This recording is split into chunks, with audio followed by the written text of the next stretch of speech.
ये 300 चीनी सैनिकों की कब्रें हैं। आए तो थे मंसूबे लेकर अपने कि हिंदुस्तान के समूचे हिस्से पर वो कब्जा कर लेंगे, लेकिन यहाँ पर अपने मंसूबों के साथ वो दफन हो गए थे। युद्ध भूमि की ये तस्वीरें हैं, ये वो निशानियां हैं जो उस वीरता का बखान करती हैं।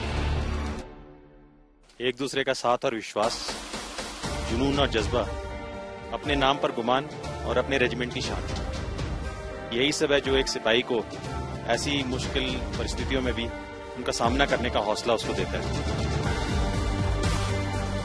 वंदे मातरम में बॉर्डर की कहानी सुनाने आज हम आपको पूरब की ओर अरुणाचल प्रदेश लेकर चलते हैं, जिसके पूर्व में भूटान, पश्चिम में म्यांमार है और उत्तर में तिब्बत। आज इसी बॉर्डर पर हम आपको लिए चलते हैं, तवांग सेक्टर में भारत चीन सीमा पर।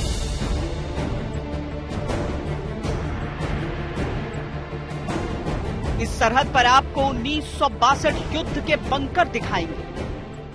इन्हीं बंकरों की आड़ लेकर भारतीय सैनिकों ने चीनी सैनिकों से मुकाबला किया था और 2024 के मॉडल पोस्ट भी। जैसा कि आप पीछे देख रहे हैं, जो डबल स्टोरी लिविंग शेल्टर है, इतनी ऊंचाई में और इतने फॉरवर्ड एरिया में इंडियन आर्मी द्वारा पहली बार बनाया गया है। सैकड़ों चीनियों को मौत के घाट उतारने वाले योद्धा का मंदिर दिखाएंगे।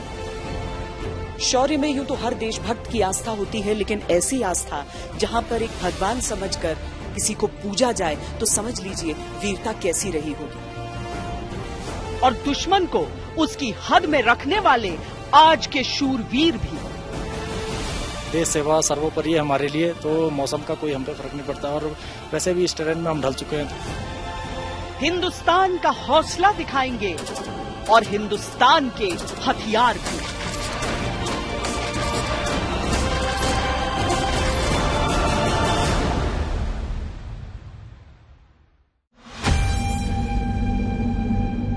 पूर्वी लद्दाख की ही तरह ये बॉर्डर का ऐसा हिस्सा है जहां कोई विभाजन के तार या पिलर नहीं है और चीन की चालबाजियां यहां चलती रहती हैं।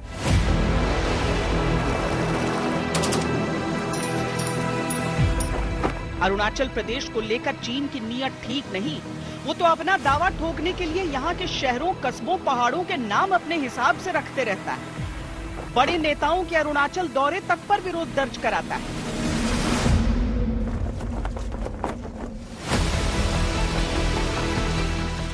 भारत ने इस मोर्चे की चुनौतियों को देखते हुए यहाँ पर खुद को मजबूत किया है। सैनिकों की तैनाती को दुश्मन के अनुपात में बढ़ाया है। अत्याधुनिक हथियारों से सैनिकों को लैस रखा है। सड़क, टनल के जरिए इलाकों को जोड़ने का प्रयास है। आज हम आपको इस मोर्चे पर भारत की संपूर्ण शक्ति के दर्शन कराएंगे। पूर्वी बॉर्डर भ्रमण में सबसे पहले इस मोर्चे पर भारतीय सेना के फायर पावर से आपको रूबरू कराते हैं।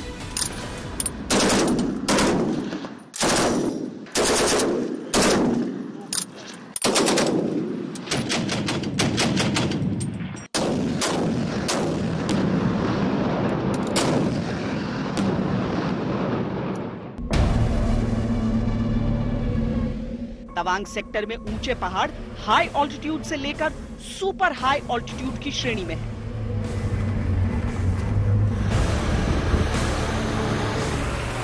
युद्ध या संघर्ष की स्थिति में यहां भारी हथियारों की तेज डिप्लॉयमेंट जरूरी है।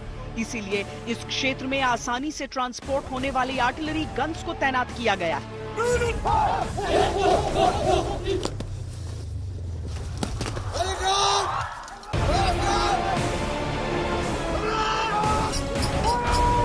ऑपरेशनल जरूरतों के हिसाब से ये तेजी से एक जगह से दूसरी जगह ले जाए जा सकते हैं। क्या कार्रवाई चल रही है? मैम, ये आर्टिलरी की बैटरी का एक गन डिप्लॉयमेंट चल रहा है, जो कि हमारी मिलिट्री ट्रेनिंग और मिलिट्री ऑपरेशन का बहुत ही अहम हिस्सा है। हमारे बहादुर और जोशीले गनर्स दिए गए कोई भी कार्य को कठिन से कठिन परिस्थिति में पूरा करने की क्षमता रखते हैं। इस मैम, अब जैसे आप गौर करेंगे, इन बर्फीली पहाड़ियों पे हमारे गनर्स इन भारी भरकम तोपों को लेकर आते हैं और लेकर आने के बाद इनको फायर करने में ये पूर्ण रूप से सक्षम है। यहाँ की मुश्किलें जो आंखों से दिखती हैं, हम देख रहे हैं कि बारिश, तो कीचड़ इतना ज्यादा, आप लोग उपकरणों से डील करते हैं जिसको मेंटेन करना इतना मुश्किल होता होगा। क्या क्या चुनौतियां हैं यहाँ पर? मैम यहाँ पर बहुत सारी चुनौतियाँ हैं, जैसे कि रात में हमें गाड़ियों को लगातार ऑन करके रखना पड़ता है ताकि गाड़ियाँ फंक्शनल रहें। उसके साथ साथ यहाँ पर ऑक्सीजन लेवल भी बहुत कम है और यहाँ पर ज़्यादातर टेम्परेचर सब जीरो लेवल पे ही रहता है, तो इसके लिए हमें बहुत कड़ी ट्रेनिंग करनी पड़ती है ताकि हम इस लेवल पे आ सकें। तो ये मेंटेनेंस रोज का काम है, मतलब ये रोज कोई भूल नहीं सकता है कि अच्छा चलो अब छोड़ दें, क्योंकि आप लोग हमेशा आप लोग को रेडीनेस की स्थिति में रहते हैं। यस मैम कोई नहीं भूलता है, इसके लिए हम ड्यूटी बुक भी बनाते हैं ताकि कंटिन्यूस ये ट्रेनिंग चलती रहे और कंटिन्यूस ये गाड़ियाँ ऑन करते रहे। इस मौसम से भी लड़ना है और उसके साथ ही उस लड़ाई के लिए भी तैयार रहना है जिसके लिए न जाने किस दिन आपको फरमान आ जाए। भारतीय सैनिक हर रोज हमेशा उसके लिए तैयार रहते हैं।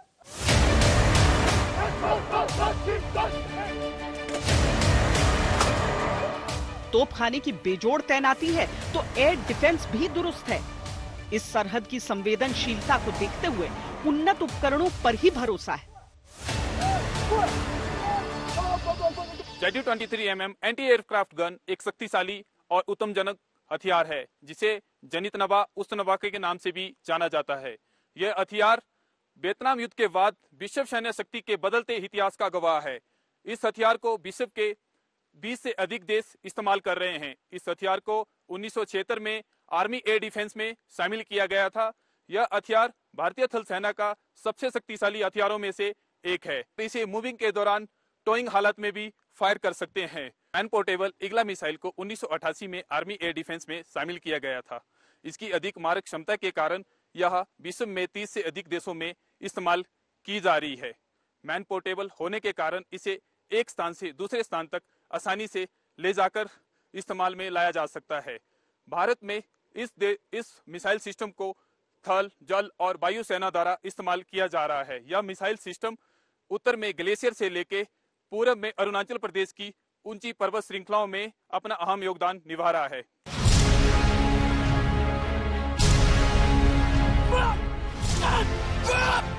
हर सरहद पर हमने आपको दिखाया है कि कैसे सैनिकों को इलाके के भूगोल और परिस्थितियों के अनुरूप निशानेबाजी में सक्षम बनाया जाता है।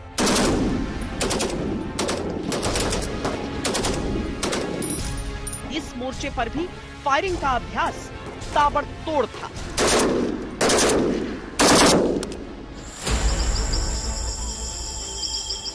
पहाड़ों की ऊंचाइयों पर दुश्मन की नजरों से ओझल सटीक और घातक स्नाइपर्स की भी भूमिका यहाँ बड़ी है। एक बड़ा दिलचस्प लेकिन बहुत अहम हिस्सा है जो सेना का, वो आप अगर मेरे पीछे के हिस्से में देखेंगे आपको कोई नजर आ नहीं रहा होगा यहाँ पर, लेकिन ये एक ऐसी कार्रवाई होती है जो कि दुश्मन के इलाके में जाकर भी कई कई दिन तक वहां पर कुछ इस तरीके से अपने आप को छुपाकर अपने आसपास के इलाके में मिलाकर, जिसे कैमोफ्लेज कहा जाता है, वहां से अपने निशाने के इंतजार में रहते हैं। और भीतर क्या है उसे देखने से पहले साहब हमारे साथ यहाँ पर हैं। आप एक स्नाइपर हैं जो सबसे स्किल्ड, जो कि लॉन्ग डिस्टेंस से भी आप लोग सटीक निशाना लगा सकते हैं। ये किस तरह की?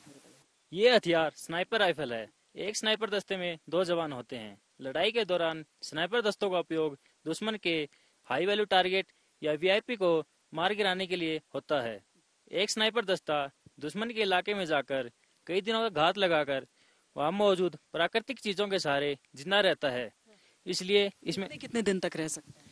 मैं उसका 4 to 5 डेज में, जब तक हमें उनकी हरकत नोटिस नहीं हो जाए, उनकी गतिविधियों पर नजर रख के, और जब कोई हाई वैल्यू टारगेट हमें नजर नहीं आ जाता तब तक हम उनकी दुश्मन के इलाके में जाकर आप लोग इस तरह से खुद को छिपाकर मतलब डिटेक्ट नहीं हो सकते हैं। यस मैम, हमें छुपाव हमारा मेन मुद्दा है मैम। छुपकर हम वार करेंगे मैम और अपने मुकाम को हासिल करके वापस सीमा पार अपनी टुकड़ी में आ जाएंगे मैम। और कितनी कितनी दूर तक आप निशाना लगा सकते हैं, क्योंकि आपका वेपन भी जो होता है वो लॉन्ग रेंज? यस मैम, हम नियरली 1300 मीटर तक निशाना लगाते हैं, उससे अब भी लगा सकते हैं मैम। अच्छा, और दुश्मन के टेरिटरी में इतने दिनों तक आप सर्वाइव करके और उन्हें खत्म करके लौट सकते हैं? जी मैम। तो अगर आपके जो साथी हैं वो यहाँ पर कहाँ हैं, मुझे नजर आ नहीं रहे, कहाँ हैं? यस मैम, आप अगर उनसे कहें कि बाहर निकलेंगे। मैम मेरे साथ ये हाइट में है, जो अभी मैं इशारा करूंगा तो हाथ हिलाकर आपको अपनी पोजीशन जाहिर करेंगे। अच्छा, पोजीशन दिखाइए। अच्छा, इधर हैं, तो कहीं भी इस तरह से चट्टान की ओट हो, पेड़ की आड़ हो, कहीं पर भी आप? यस मैम, हम कहीं पर छुपाव में रहकर अपना मुकाम हासिल करते हैं मैम।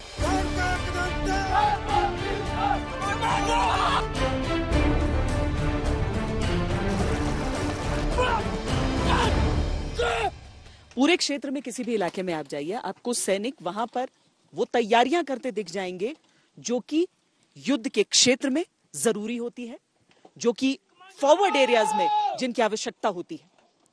इस तरह के जो अवरोध हैं वो मुमकिन है मिलेंगे नहीं, लेकिन हाँ कई दफा ऐसा तो होगा कि इतना ही पतला रास्ता होगा जिसके जरिए इन्हें आगे बढ़ना होगा और धावा बोलना होगा। तो इस तरह की तैयारियां, इस तरह के ऑब्स्टिकल कोर्स के जरिए ये सैनिक करते हुए यहां नजर आ रहे हैं।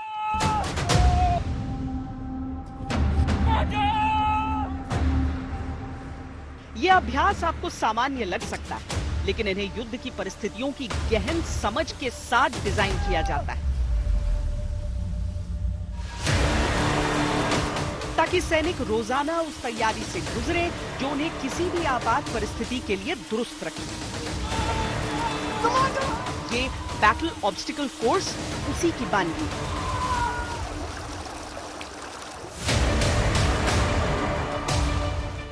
हाई ऑल्टीट्यूड इलाकों में जहां सामान्य शारीरिक कार्रवाई भी कठिन है, वहां सैनिक कठिन अभ्यास में भी ढले हुए नजर आ रहे हैं।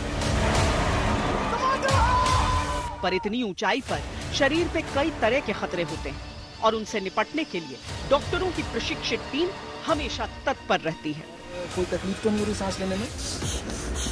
जोर से बोलिए, आवाज नहीं आ रही। आप कैसे महसूस कर रहे हैं? जो बहुत ज्यादा ऊंचाई वाले इलाके होते हैं, जो यहाँ पर हैं हम अरुणाचल प्रदेश में, जहाँ पर बहुत ज्यादा ठंड पड़ती है, वहां पर बहुत तरह की बीमारियां, बहुत तरह की दिक्कतें भी होती हैं। बर्फबारी के बाद जब इलाका कट जाता है तो आखिर किस तरीके से वो केयर मिले, तो जो हमारे रक्षकों के भी रक्षक होते हैं, उस आर्मी मेडिकल कोर के जो योद्धा होते हैं वो बहुत ज्यादा अहम हो जाते हैं।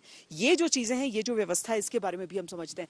सबसे पहले ये समझाइए कि क्या क्या दिक्कतें होती हैं मेडिकली। मैम मेडिकली यहाँ पे जो सबसे पहले हम हाई एल्टीट्यूड में 14,000 फीट से अबव है मैम। हमारे जो फौजी हैं वो 17,000 फीट से जो हमारा एरिया ऑफ डिप्लॉयमेंट है वहाँ पे रिस्पॉन्सिबिलिटी, जो एरिया ऑफ रिस्पॉन्सिबिलिटी है, यहाँ पे 17,000 फीट से ऊपर वाले पोस्टों पर भी हमारे जवान तैनात हैं।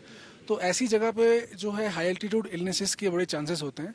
पेट्रोलिंग्स भी होती रहती है मैम हमारी, तो उस समय हमें ज़्यादातर acute mountain sickness AMS, HAPE that is high altitude pulmonary edema, और हैको की बीमारी जो है वो हमें मोस्ट कॉमनली यहाँ पे मिलती है, जो कि कई बार डेडली भी हो सकती हैं। जब काफ़ी बर्फबारी हो जाती है इस इलाके में और एयर इवैक्यूएशन नहीं हो पाता है, उस समय जो पेशेंट अगर हमारा कोई हाई एल्टीट्यूड की वजह से दिक्कत में AMS है, हैपो है, तो उस समय हमारे पास एक हैपो चेम्बर बैग होता है जो वन मैन हैपो बैग है। कई बार क्या होता है, अगर प्रेशर अचानक से चेंजेस होते हैं, क्योंकि अभी आप 14,000 में है, इसके अंदर जाने के बाद जब आपको प्रेशर 50 और 100 पे चला जाता है मैम, तो उसमें 2,000 to 3,000 फीट आप नीचे आ जाते हैं। तो उस डिसेंट जो फीलिंग यहाँ पे आ रही है, उसकी वजह से कई बार टिम्पैनिक मेम्ब्रेन में दर्द होने की समस्या हो सकती है एयर प्रेशर की वजह से। तो दैट्स वाई हम जो है वो इनको कान में जो है लगा के रखते हैं हेडफोन्स की, वो प्रेशर कान में उनको तकलीफ ना हो पेशेंट को मैम। तो ऐसे इसको अब बंद कर दिया गया। और अब मैम इसको हम क्या है, क्योंकि अभी कई बार हमारे इलेक्ट्रिसिटी कहीं पॉसिबल नहीं हो पाती है, कई पोस्टों में लाइट नहीं होती, बैटरी डाउन हो जाती है बिकॉज टेम्परेचर -25 to -30 डिग्रीज हो जाता है, तो हम इसको मैनुअली प्रेशर को इंक्रीज करते हैं। और ये एक टाइट चेम्बर है मैम, जिसमें कि प्रेशर जब वो दे रहे हैं तो उसके बाद ये प्रेशर एक लेवल तक आता है मैम, जिसका हमारा main motto is to give 50 to 100 pascal का प्रेशर मैम।